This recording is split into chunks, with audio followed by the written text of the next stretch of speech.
Assalamualaikum warahmatullahi wabarakatuh. Perkenalkan, nama saya Don Indra Kurniawan dengan NIM 0561226645, Prodi Agribisnis di Universitas Terbuka.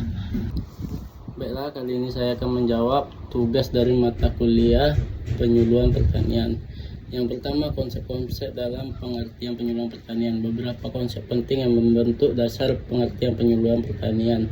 Yang pertama, konsep transfer teknologi. Penyuluhan berfungsi sebagai sarana untuk menyampaikan inovasi atau teknologi baru kepada petani. Melalui kegiatan ini, penyuluhan membantu petani memahami dan menerapkan teknologi seperti varietas unggul jagung, pupuk berimbang, dan pengendalian hama terpadu (PHT).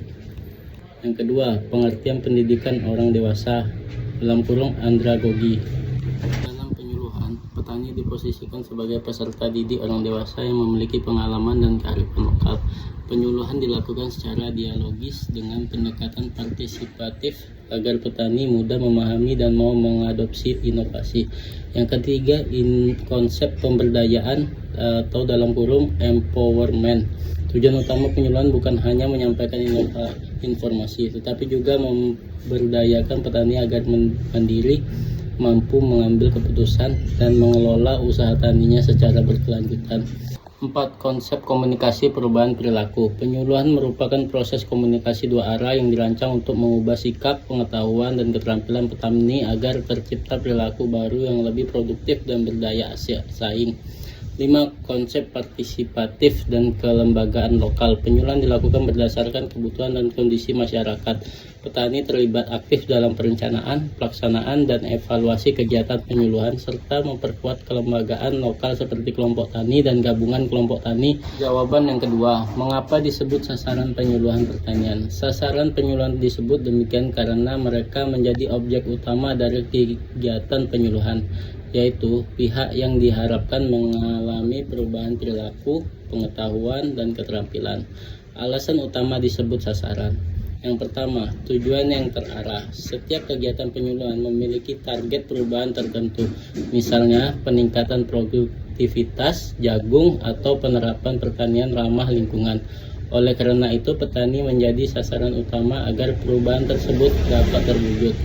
Alasan yang kedua, efisiensi program. Dengan adanya sasaran yang jelas, penyuluhan dapat menyesuaikan materi, metode, dan media penyuluhan sesuai dengan karakteristik petani yang menjadi peserta. Alasan yang ketiga, evaluasi keberhasilan. Sasaran digunakan sebagai acuan untuk menilai keberhasilan penyuluhan. Misalnya, apakah terjadi peningkatan pengetahuan dan hasil panen pada kelompok tani. Jawaban ketiga, hasil pengamatan kegiatan penyuluhan di lapangan. Tema dan sasaran kegiatan penyuluhan. Lokasinya di Desa Perhentian Raja, Kecamatan Perhentian Raja, Kabupaten Kampar, Provinsi Riau. Kelompok tani yaitu tunas tani. Komoditas utama tanaman jagung. Tema kegiatan peningkatan produktivitas jagung melalui penggunaan benih unggul dan pemupukan berimbang. Sasarannya petani, anggota kelompok tani, tunas tani, dan petani muda di sekitar Desa Perhentian Raja. Karakteristik sasaran kelompok tani, tunas tani. Jumlah anggota 25 orang, yaitu 20 laki-laki dan 5 perempuan.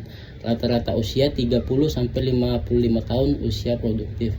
Pendidikan sebagian besar tamatan SMP sampai SMA, beberapa belum menyelesaikan pendidikan formal. Luas lahan garapan 0,5 sampai 2 hektar per anggota.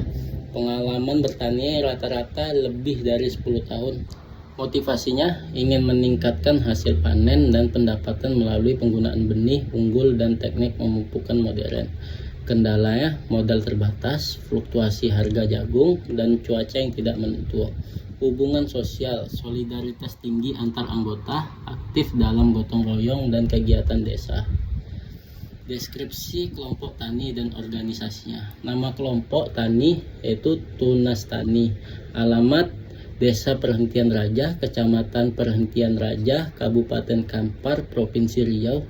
Jumlah anggota 25 orang. Komoditas utama jagung dan palawija. Visi mewujudkan petani jagung yang maju, mandiri, dan sejahtera.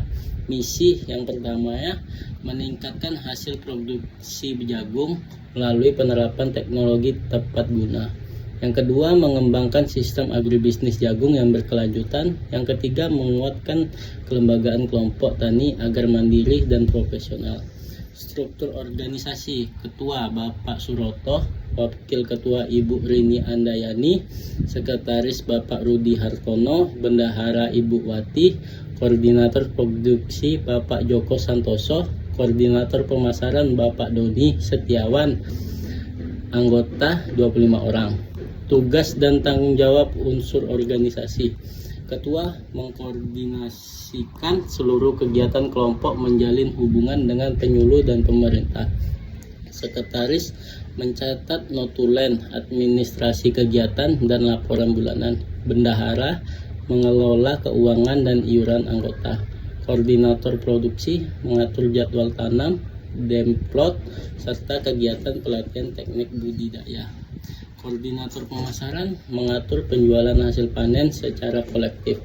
Kegiatan rutin kelompok: pertemuan rutin setiap bulan, demplot varietas jagung unggul (hibrida), kegiatan penyuluhan lapangan dan pelatihan pemupukan berimbang. Kerjasama dengan koperasi desa dalam pemasaran hasil panen. Sumber pendanaan: iuran anggota, bulanan pemerintah daerah.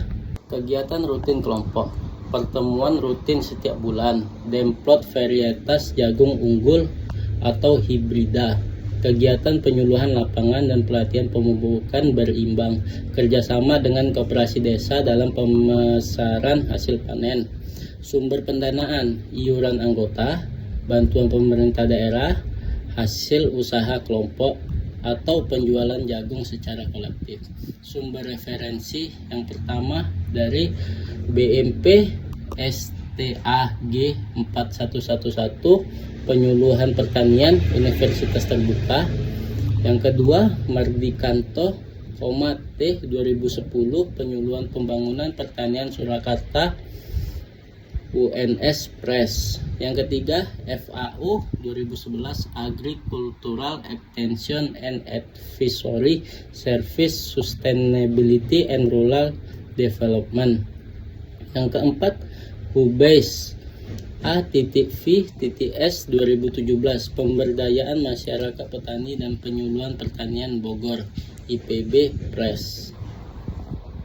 Sekian tugas dari mata kuliah dasar-dasar penyuluhan yang saya rangkum dalam video ini. Maaf jika banyak kekurangan dari video saya ini, mohon bimbingannya untuk kedepannya. Saya akhiri dengan wabillahi taufik walhidayah. Wassalamualaikum warahmatullahi wabarakatuh. Terima kasih.